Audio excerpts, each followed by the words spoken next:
Assalamualaikum warahmatullahi wabarakatuh. Alhamdulillahilladzi anzala ala abdihil kitab wa lam yaj'al lahu iwaja qayyiman liyudhira ba'san syadidan min ladunhu wa yubashshiral mu'minina alladzina ya'maluna shalihati anna lahum ajran hasanah makithina fihi abada. Asyhadu an la ilaha illallah wahdahu la syarika lah wa asyhadu anna Muhammadan abduhu wa rasuluhu la nabiyya ba'dah, amma ba'du. Alhamdulillah, kita jumpa lagi pada video saya yang ke-30, kalau tidak salah ke-30 ini. Kali ini saya akan membahas tentang zikrullah. Saya akan menjelaskan apa yang dimaksud dengan zikrullah, bukan mengingat Allah. Baik, tidak usah berpanjang-panjang, langsung kita mulai saja.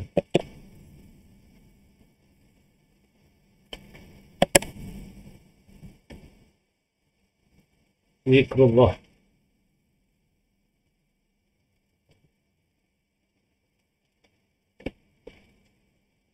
Pengertian zikrullah. Saya mengacu kepada surat Thaha, surat yang ke-20 ayat 14. A'udzubillahi minasyaitonir rajim. Innani anallahu la ilaha illa ana fa'budni wa aqimus salata li dzikri. Sesungguhnya aku adalah Allah, tidak ada ilah selain aku, maka mengabdilah kepadaku dan mendirikan salat untuk zikir atau berkomunikasi denganku. Terjemahan ini mungkin agak beda dengan yang ada di dalam Al-Quran. Pertama, saya tidak menerjemahkan ilah dengan Tuhan, karena Rabb juga Tuhan. Yang kedua, fa'budni saya menerjemahkan dengan mengabdilah. Kalau di Quran itu sembahlah. Karena sepanjang yang saya tahu, abudu itu mengabdi. Bukan dengan satu sikap menyembah saja gitu. Mengabdi itu menjadi abdi, menjadi budak. Dan yang ketiga, zikir itu diterjemahkan mengingat, saya menerjemahkannya dengan berkomunikasi. Nanti kita lihat alasannya di bawah. Sebagian orang menerjemahkan zikrullah dengan mengingat Allah.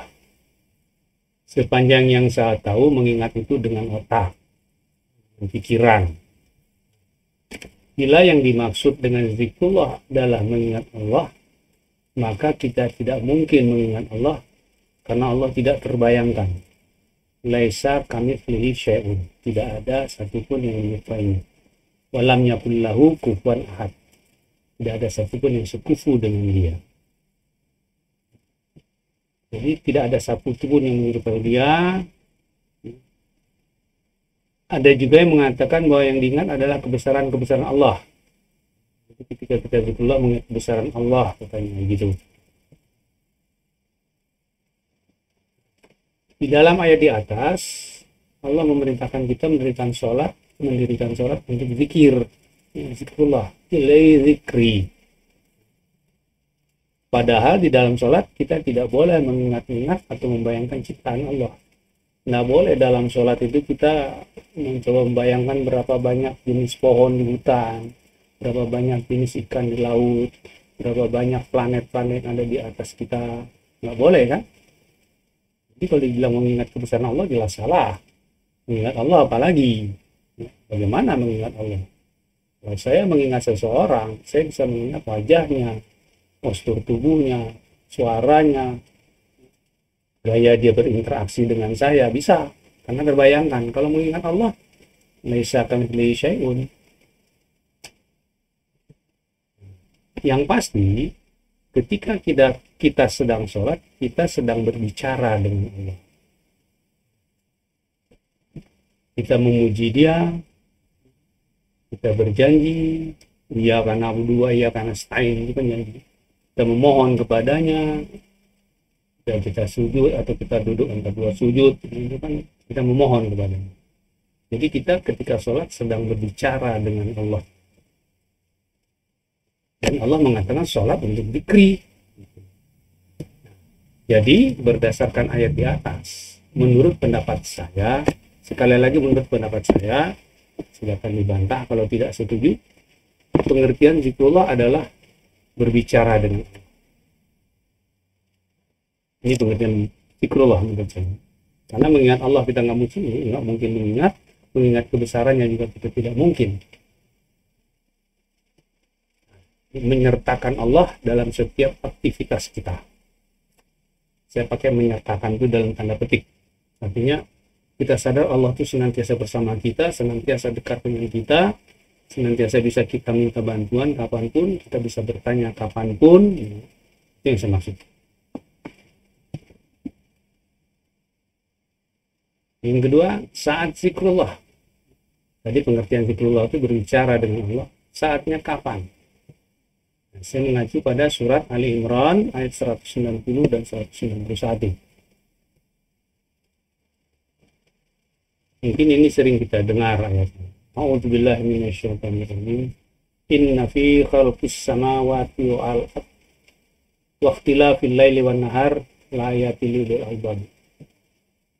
Alladzina yadhkuruna Allaha qiyaman wa qu'udan wa 'ala junubihim. Yatafakkaruna fi khalqis samawati wal ard Rabbana ma khalaqta hadza batilan subhanaka faqina adzabannar. Itu tulisannya salah ya, artinya qu'udan tapi qu'udan. Barisnya kedua. Artinya sesungguhnya pada penciptaan langit dan bumi dan pada pertukaran malam dan siang terdapat ayat-ayat bagi ulil albab. Saya tidak menerjemahkan ulil albab ini, tapi di Quran terjemahkan bagi yang menggunakan akal. Saya sudah jelaskan akal itu apa pada video saya sebelumnya.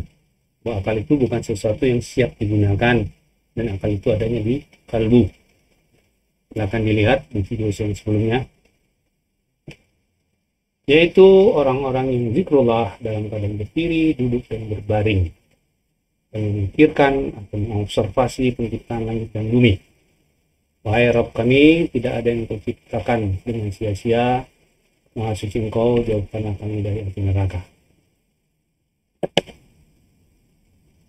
Memikirkan ini saya menerjemahkannya dengan mengobservasi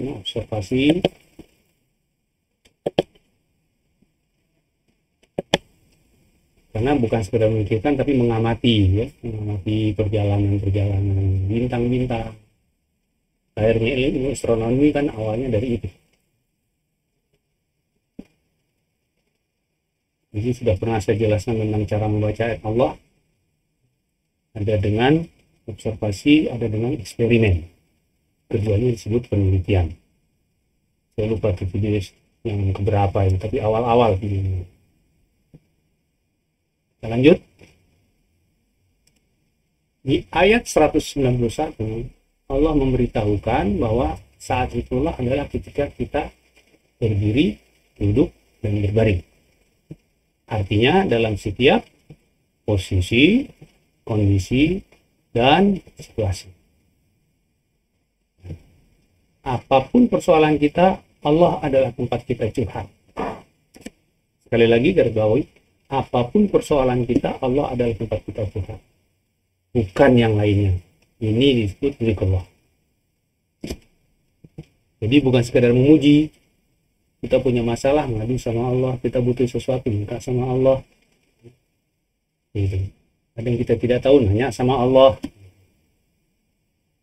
Bahkan ketika lupa naruh kunci mobil di mana, tanya sama Allah. Ya Allah, tadi saya naruh kuncinya di mana? Loh, kok gitu? Kan kita janjinya wa iyyaka nasta'in, dan hanya pada Engkau kami mohon pertolongan. Jadi minta tolong sama Allah dulu, baru nanya sama orang. Ya. Jadi saat zikrullah itu kapan? Setiap saat. Dan setiap posisi, kondisi, dan situasi. Begitu. Dan bukan sekadar memuji, minta, nanya, janji, muji, gitu. Dampak positif ini yang ketiga ya, bermanfaat zikrullah. Di surat Ar-Ra'd surat 13 ayat 28. A'udzubillahi minasyaitonir rajim. Alladzina amanu wa tatma'innu qulubuhum bi dzikrillah. Ala bi dzikrillah tatma'innul qulub. orang-orang yang beriman dan kalbu mereka menjadi tenang atau mantap dengan zikrullah. Ketahuilah dengan zikrullah kalbu menjadi tenang atau mantap.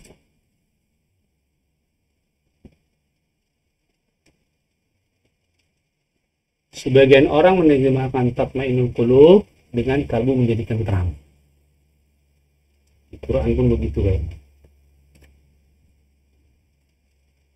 Padahal kalbu tentram dalam bahasa Arabnya adalah sakana, yaskunu atau taskunu. Ini tercantum dalam ayat yang sering kita digunakan bila ada pernikahan. Wa min ayati an khalaqu min anfusikum azwaja litaskunu ilaiha.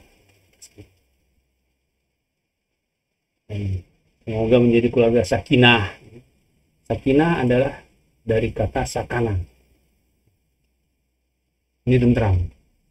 Bahasa Jawanya ayem. Kalau kita dekat dengan istri, hati kita tentram, ayem, gitu ya. Itu sakinah.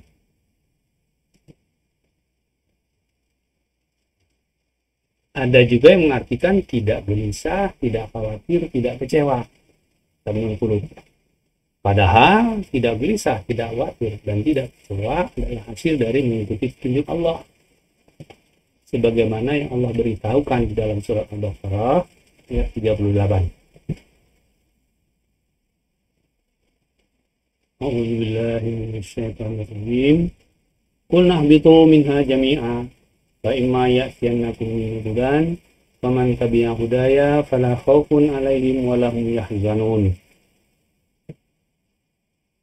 Artinya, kami berfirman, turunlah kalian semua dari surga, maka jika benar-benar datang petunjuk dariku kepada kalian, maka barang siapa yang mengikuti petunjukku, maka tidak ada ketakutan, kekhawatiran pada diri mereka, dan tidak pula mereka bersedih atau kecewa.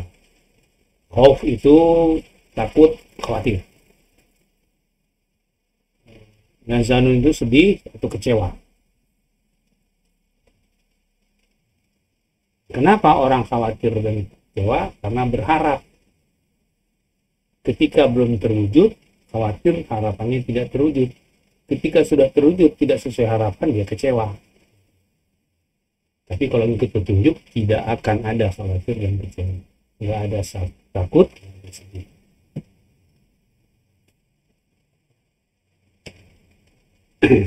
Itu kalau mau tidak khawatir ya.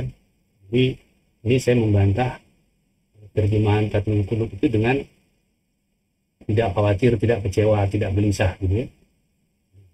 Ada dua ayat yang menginformasikan tentang tatmainul qulub atau yatma'innul qulub. Yaitu surat Al-Baqarah ayat 260 dan surat Al-Maidah ayat 112 dan 113. Pertama surah Al-Baqarah ayat 260. A'udzu billahi minasyaitonir rajim. Wa qala Ibrahim rabbi arini kaifa tuhyil mauta. Qala awalam tu'min? Qala bala walakin yatma'innu qalbi.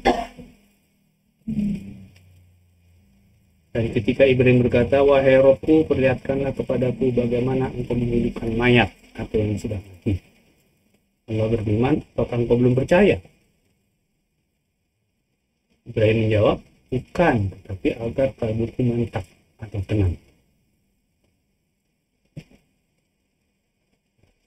Yang kedua di surah Al-Maidah 112-113. Qala al-hawariyuna ya Isa ibn Maryam hal yastati'u rabbuka ay yunzila alaina ma'idatan minas sama' qala taqullaha in kuntum mu'minin. Qalu nuri an nakula minha wa inna qulubun.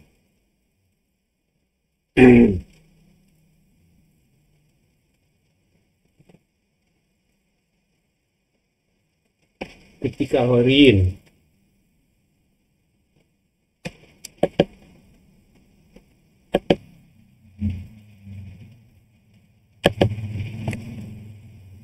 ketika Al-Hawairiyin atau pengikut Nabi Isa berkata, wahai Isa putra Maryam, bersediakah rohmu menurunkan hidangan dari langit kepada kami? Isa menjawab, bertakwalah kepada Allah jika kalian orang yang beriman. Mereka berkata, kami ingin memakan hidangan itu dan agar tenang atau mantap kami. Di surat Al-Baqarah ayat 290 diceritakan bahwa Nabi Ibrahim alaihissalam minta diperlihatkan bagaimana Allah menghidupkan mayat. Alasan beliau adalah yatma'inna qalbi, untuk memantapkan kalbu. Nabi Ibrahim alaihissalam ketika itu tidak sedang dalam keadaan gelisah, was-was atau khawatir. Kemudian di surat Al-Maidah ayat 113 diceritakan bahwa pengikut setia Nabi Isa alaihissalam minta Allah menurunkan makanan dari langit dengan alasan tatma'inna qulubun, memantapkan kalbu kami. Pengikut Nabi setia Nabi Isa alaihissalam ketika itu tidak gelisah, was-was, khawatir.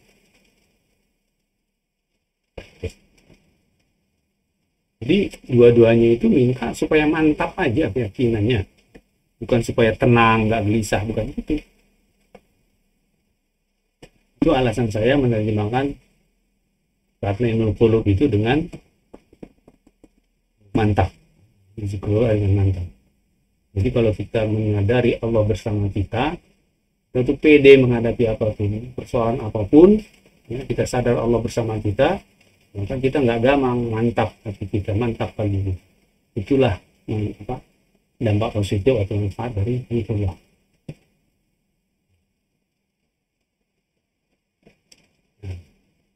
Wirid tidak zaman dengan zikrullah.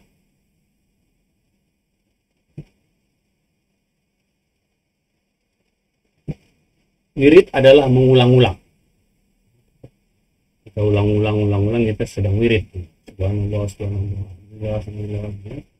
la ilaha illallah. Sekian kali itu kita wirid, mengulang-ulang. Zikir adalah berbicara dengan Allah. Bisa katakan tadi, muji, minta, berjanji, bertanya, itu semua zikrullah.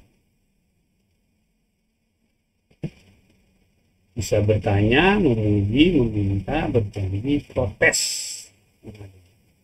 Kok protes masuk? Karena kita ngobrol, kita bicara dengan Allah. Ini ada satu cerita saya baca di majalah Tarbawi. Itu ketika itu di Baghdad sudah 3 bulan tidak hujan. Kemudian diadakan sholat istisqa. Dia terkenalnya namanya Malik bin Nar dengan kawannya Syafi'i. Diadakan sholat istisqa, pekan ini nggak turun hujan. Diadakan pekan lagi, depan lagi nggak turun hujan. Diadakan pekan depan lagi nggak turun hujan. Ya. Kalau orang bubar nih, Malik bin Dinar dan Syafi'i ini ngobrol berdua sampai malam, pindah ke masjid karena sholat istisqa kan di lapangan sampai malam. Bisa sholat isya terus ngobrol. Bercerita Malik bin Dinar, tidak berapa lama masuk seorang budak, pakaiannya dari kulit. Dari kulit itu harganya tidak sampai 100 dirham, katanya. Ini dirham murah. Dia ambil wudhu, sholat 2 rakaat, diangkat tangan, terus dia ngomong. Kencang-kencang dia ngomong, wahai Allah kekasihku, sudah 3 kali hambamu di kota ini minta hujan, sholat istiqomah. Kau tidak kasih juga? Apa perbendaharanmu sudah habis? Wahai Allah kekasihku, kalau betul kau cinta padaku, sebagai bukti cintamu padaku, turunkan hujan sekarang. Kata Malik bin Dinar, begitu selesai suaranya hilang, bertiup angin kencang dingin dan turun hujan lebat. Lalu orang itu pulang, disamperin sama Malik bin Dinar. Saudaraku, kau nggak boleh ngomong begitu sama Allah. Jawab dia apa? Urusan aku dengan Allah kau nggak usah ikut campur. Terus dia pergi di dalam hujan itu, diikuti oleh Malik bin Dinar. Masuk dia ke rumah saudagar paling kaya di kota Baghdad. Singkat cerita, besoknya Malik bin Dinar ke sana. nemuin saudara itu. Begitu tahu yang datang dari seminar, saudara itu, woi Pak Kiai apa kabar? Aduh, kenapa Pak Kiai? Mari, harusnya saya yang ke rumah Bapak. Enggak, saya mau beli budak Anda. Yang mana? Gitu. Dia kasih keluar semua budaknya, ada 100 kan. Yang mana? Dia lihat nggak ada satu pun. Ini tadi malam masuk ke sini. Gitu. Masih ada nggak satu? Ada tuh. Kerjanya kalau malam nangis, kalau siang tidur, saya nggak suka sama dia. Panggil, ngambil aja nggak usah bayar. Nah, singkat cerita berjalanlah mereka berdua. Di perjalanan si budak tanya, Tuanku, kenapa engkau mau pilih aku? Sedangkan tuanku aja nggak suka. Diceritakan apa yang dia lihat tadi malam begini. Oh, jadi tuan yang negor saya tadi malam. Ya, baik kita mampir dulu ke masjid. Mampir ke masjid. Si budak tadi sudah cerita sholat 2 rakaat, lalu dia angkat tangannya dan ngomong, wahai Allah kekasihku, sudah terbongkar rahasia kita berdua. Cabut yang saya sekarang. Meninggal untuk inti ceritanya bang, boleh protes sama Allah. Karena Allah maha tahu, kita nggak tahu ya. Nanti kalau protes salah ya kita minta maaf. Tapi betul-betul hanya Allah yang kita anggap besar, maha besar, yang kecil. Gitu ya. Allah alam itu cerita benar enggak. Tapi majalah Tarbawi seperti itu ya.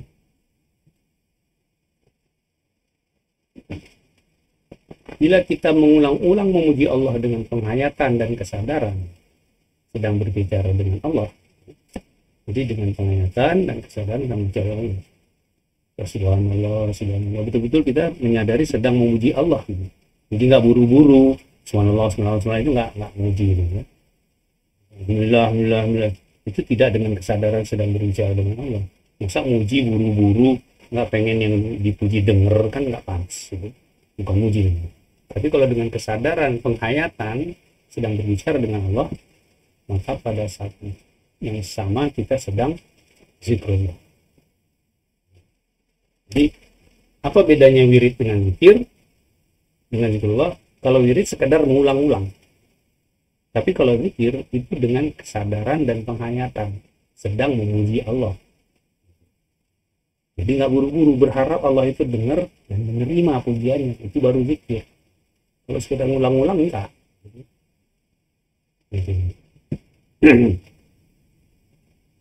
Yang penting dalam zikrullah bukan ucapannya, tetapi kesadaran bahwa sedang berbicara dengan Allah.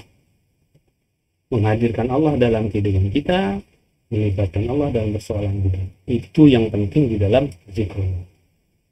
Sedang berbicara, menghadirkan Allah, melibatkan Allah. Kalau kita sedang bicara, tentu kita sadari Allah itu sedang dekat dengan kita dan mendengar yang kita ucapkan. Itu dalam zikrullah.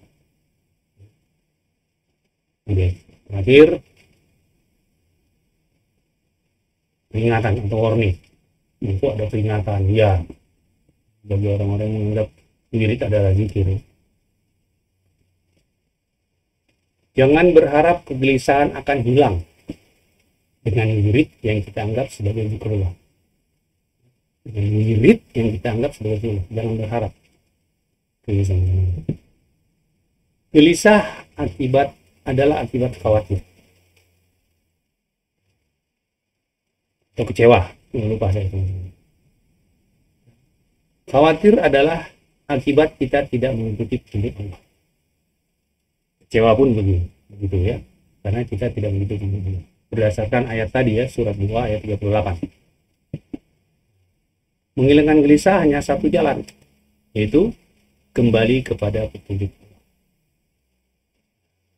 Jadi kalau kita gelisah, lihat masalah kita apa, kesalahan kita apa, gitu.